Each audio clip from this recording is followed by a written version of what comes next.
ደጁን አንኳኳ መልአኩ ፈቶ ለቆታል ደጁን ሲያኳኳ ሮዴ የምትባል የቤት ሰራተኛ መጣ በበሩ ቀዳዳ ጮልቃ አየችው ይሞታል የተባለው ጴጥሮስ ነው የሞትን ሐሳብ ሽሮታል እግዚአብሔር አያችሁ ወገኖቼ ሞት በተፈረደባችሁ ቤተ መንግስት ወተት ያጠጣ ማኖር ይችላል እግዚአብሔር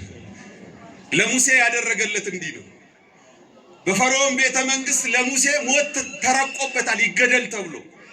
የእስራኤል ወንድ ሁሉ ይገደል ተብሏል ነገር ግን አንድ ወንድ እስራኤላዊ ቤተ መንግስት ገባ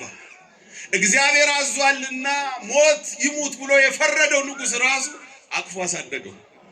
ለምን እግዚአብሔር ብሏል በሉ እግዚአብሔር ብሏል ማን ይቃወማል እግዚአብሔር ካለ ሞት በፈረደባችሁ እጅ ያሳድጋችኋል እግዚአብሔር ሞት የፈረዱበት ሰዎች ወተት እየጋቱ አሳደጉት